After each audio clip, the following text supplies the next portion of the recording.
다 함께 신앙 고백 드리겠습니다. 나는 전능하신 아버지 하나님 천지의 창조주를 믿습니다. 나는 그의 유일하신 아들 우리 주 예수 그리스도를 믿습니다. 그는 성령으로 잉태되어 동정녀 마리아에게서 나시고 본디오 빌라도에게 고난을 받아 십자가에 못 박혀 죽으시고 장사된 지 사흘 만에 죽은 자 가운데서 다시 살아나셨으며 하늘에 오르시어 전능하신 아버지 하나님 우편에 앉아 계시다가 거기로부터 살아있는 자와 죽은 자를 심판하러 오십니다.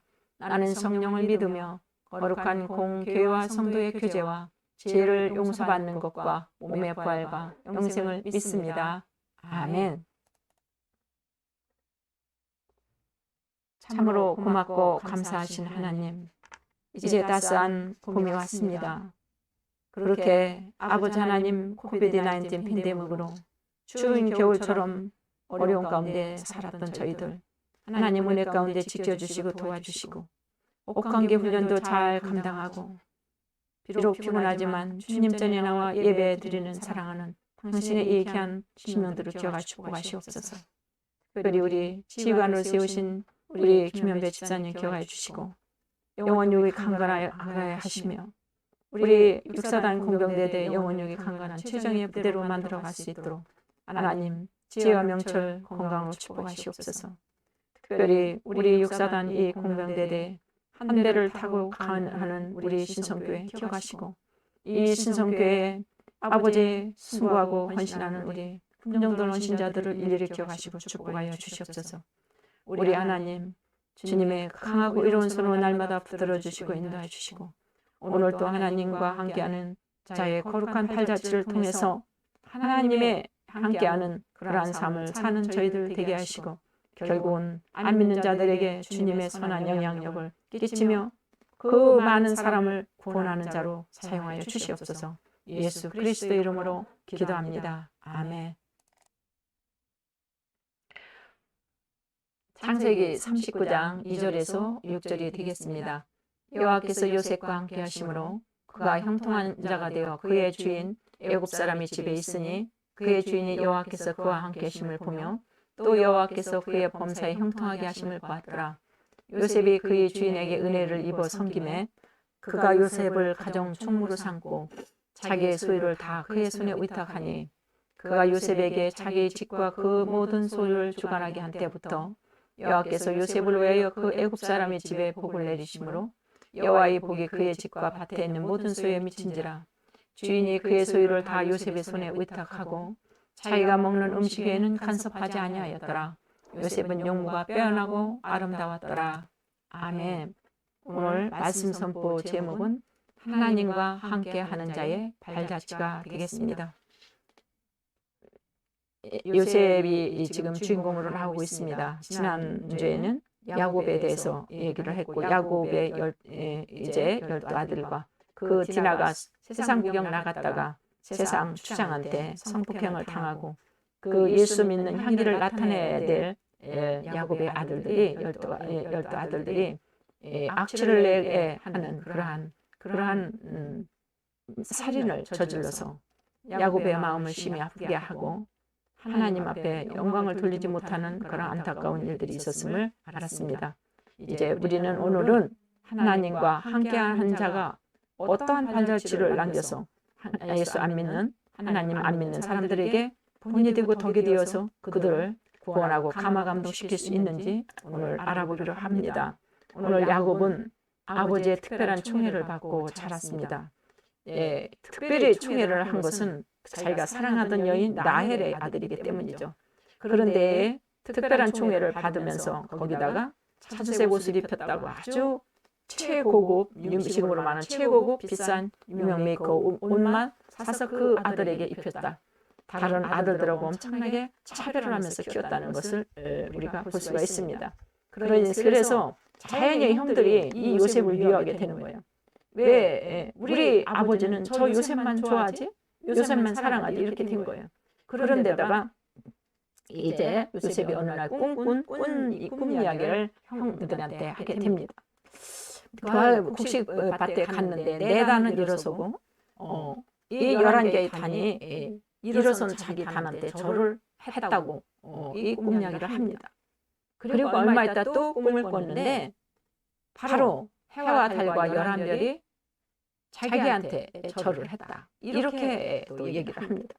그러니 형들이 미워하다가 이제는 완전히 미운털이 박힌 거예요.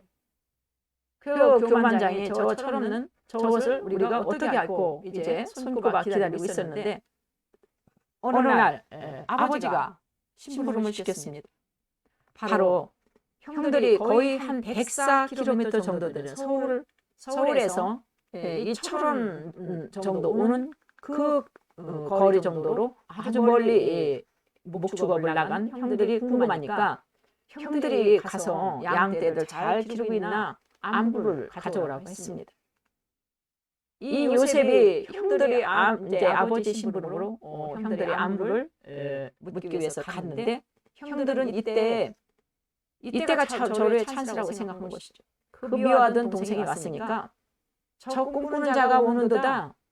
우리 저 동생을 저 아이를 우리 아예 없애버릴까? 이렇게 공작을 꾸민 것이죠. 그래서 이제 요셉을 없애버리려고 했는데 그래도 큰아들 루벤이 그건 너무하다. 그래도 우리 아버지 같은 우리 형제인데 약간 우리 옷 벗겨서 빨개 벗겨서 저 구덩이에 집어넣자고 했습니다. 그 구덩이가 몇 미터의 구덩이이기 때문에 다행히 그 구덩이에 물은 없었지만 요셉은 거기서 누가 구해주지 않으면 이제는 건져서 나올 수가 없는 거예요. 그러니까 유다가 이제 팔아버리자고 또 제안을 했죠. 왜? 거기서 죽게 되면 안 되니까 팔게 되면은 건져낼 수는 있잖아.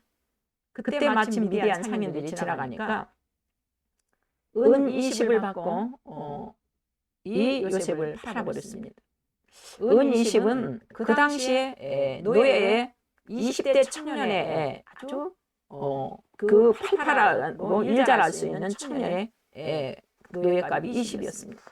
예수님이 은 30에 유다한테 팔려가는 유다한테 팔려갔는데 30대였기 때문에 은 30에 팔려가셨어요.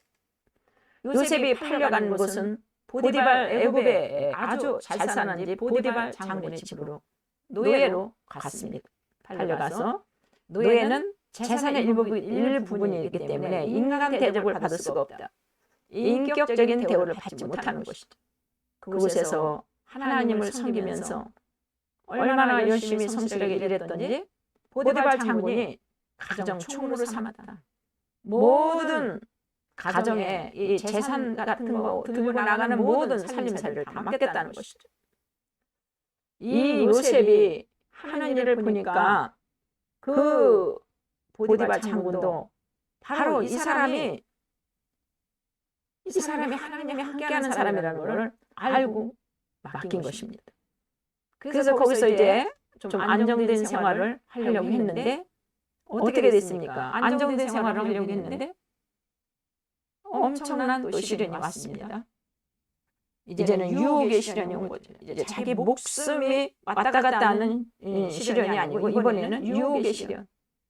바로 보디발 장군의 부인은 남편이 계속 국가의 일로 바빠서 집에를 못 들어오니까 남편을 기다리다 이제 지치는 거예요.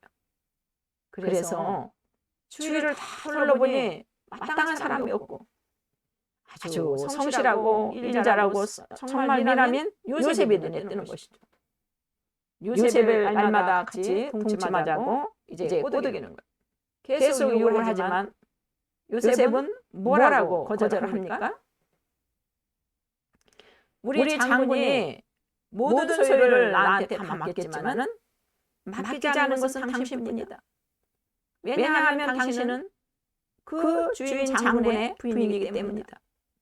이렇게 거절을 하니까 어느 날 그냥 붙잡고 이게 유혹을 하다가 뿌리쳐 도망가니까 그 옷을 냅다 잠바를 붙잡은 것이죠. 그 옷이 벗겨진 거예요. 그리고 이제 막 도망 나간 것이죠. 근데 이 여인이 이제 사랑의 미움으로 변했어. 자기를 성폭행했다고 성폭행범으로 해서 감옥에 집어넣습니다. 하나님이 하시는 일은 참 기가 막혀요. 이게 평탄한 생활을 하면은 우리가 그 속에서 하나님을 만날 수가 없고 하나님 앞에 훈련돼서 쓰임 받지를 못하니까 때로는 이렇게 목숨이 오고 가는 시련도 주시고 이제는 어떻게 해요? 이 유혹을 부딪히는 이 요셉에게 죄인에 대해서 감옥에 갇히게 하십니다. 하나님이 주신 그 어렸을 때 꾼 그 꿈은 하나님 앞으로 그렇게 쓰시겠다는 그 뜻이었습니다. 근데 그렇게 쓰기 위해서는 그냥 쓰시는 게 아니라는 것이죠. 교도소에 갇혔는데 그것은 왕궁의 그야말로 최고의 정치사범, 경제사범이 가 있는 교도소였다는 거예요. 하나님께서 그래서 그 안에서 정치사범들이 정치하는 이야기, 경제사범들이 경제를 어떻게 이제 경제를 잘 돌아가게 해야 되는지 그런 이야기, 경제 돌아가는 이야기, 교도소 안에서 다 듣고 요셉이 배운 거예요. 그들을 또한 잘 섬기는 거예요. 그들이 막 원망하고 힘들어할 때 그들에게 가서 예수를 전하고 좋은 예수를 믿으라고 하나님이 함께 하신다고. 아니 자기도 죄인에 대해서 죄수로 끌려와 있는 주제에 그 사람들의 손과 발이 되어서 심부름도 해주고 뭐라고 말도 들어주고 다 하는 거야. 그렇게 하다 보니까 술 맡은 관원장과 떡 굽는 관원장이 꿈 이야기를 하게 되죠. 술 맡은 관원장, 떡 굽는 관원장들은 청와대의 비서실 정도의 최고의 권위를 가진 사람들이에요. 신앙에 신망이 있는 사람들. 그 애굽의 바로왕 때 아주 신임이 떴던 사람들 아니면 그런 자리를 절대로 앉히질 않습니다. 근데 뭐가 잘못됐는지 교도소에 와 있는 거예요. 그 옥에서 바로 이 두 사람의 꿈을 해몽하게 해주게 됩니다. 그래서 술 맡은 관원장의 꿈을 해석했을 때 당신은 3일 후에 복직이 됩니다. 이렇게 해석을 해주고 이제 떡 맡은 관원장의 해석을 해줄 때는 당신은 3일 후에 매달려 죽게 됩니다. 이렇게 했는데 그대로 다 이루어진 3일 후에 복직해서 나가는 술 맡은 관원장에게 요셉이 뭐라고 했습니까? 당신이 나가시거든 나를 여기서 좀 구해달라고 했어. 내가 여기에 감옥에 오기는 왔지만 교도소에 오기는 왔지만 내가 그렇게 죄지어서 온 것은 아니다. 그러니 나 좀 구해달라고 했지만 이 술 맡은 관원장은 그 요셉이 꿈풀이를 차려서 그대로 맞아서 갔는데도 기억을 전혀 안 하고 생각조차 안 하고 있었어요. 그렇게 2년이 지났습니다. 그렇게 2년이 지난 어느 날 이제 바로왕이 꿈을 꿨는데 그 꿈을 해석할 사람이 없는 것입니다.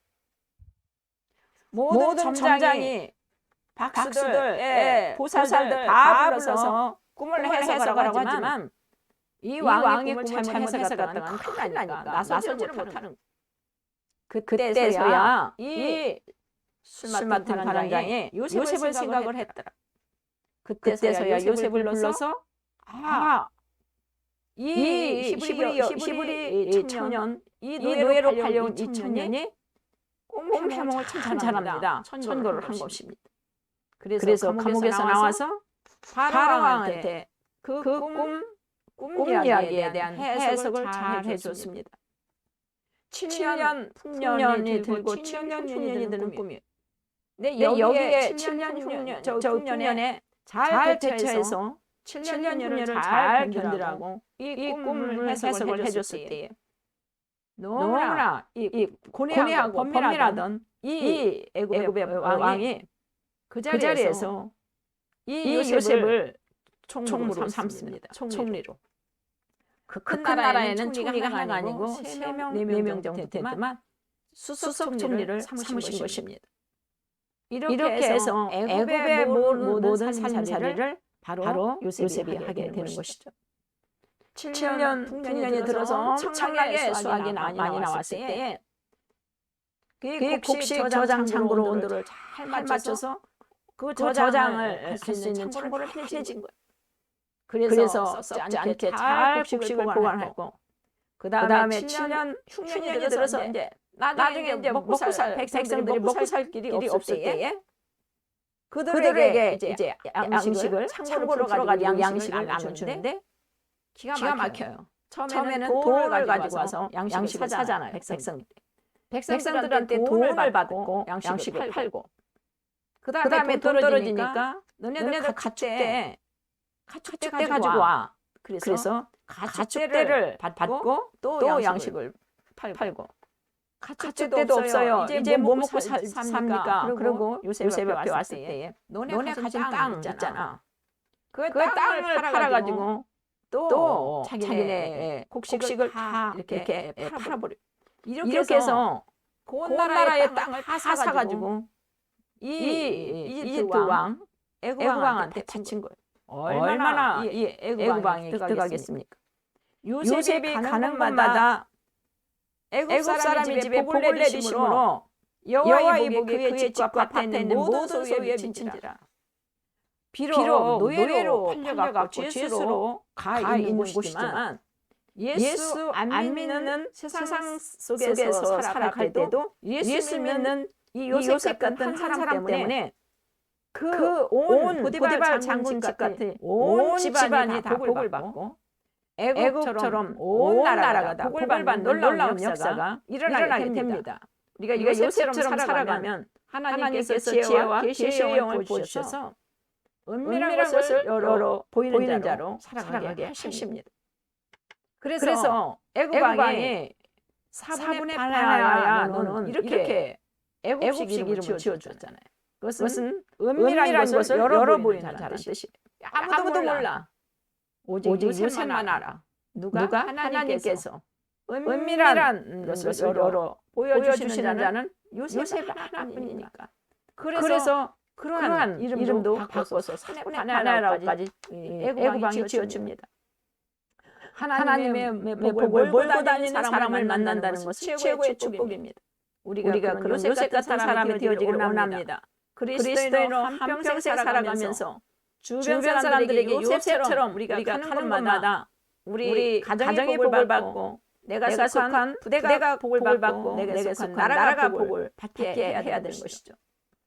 나중에 가나안 땅에도 기근이 들어서 아버지와 형제들도 먹고 살 식량이 없으니까 애굽으로 와서 바로 요셉이 총리가 된 줄도 모르고 요셉 앞에 절하고 돈 가지고 와서 양식을 다 먹게 됩니다. 그러나 그것도 다 떨어지게 되죠. 결국은 자기를 죽이려고 했고 자기를 구덩이에 넣어서 또 다시 노예로 팔아버렸던 평생에 생각할수록 괘씸한 형들이 다 요셉 앞에 와서 머리를 조아리고 절을 하면서 그래서 양식을 얻어다 먹고 살게 됩니다. 결국은 아버지와 형들을 다 양식에 있는 애굽 땅으로 다 초청을 해가지고 자그마한 70명을 초청했다고 나와 있습니다. 여자들을 제외한.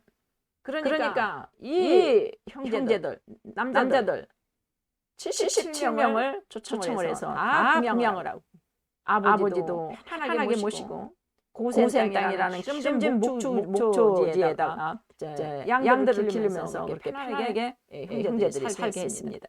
하나도 형들을 원망하지 않고 형들이 아버지가 돌아가시고 나서 자기들이 해를 당할까 봐 두려워 떨 때에 당신들은 두려워하지 말라고 걱정하지 말라고 하나님께서 오늘날을 위해서 오늘날 이렇게 기아로 기근이 들어서 먹고 살 것이 없어서 다 죽고 힘든 그때를 위해서 나를 미리 하나님께서 보내셨다고 고백하는 요셉.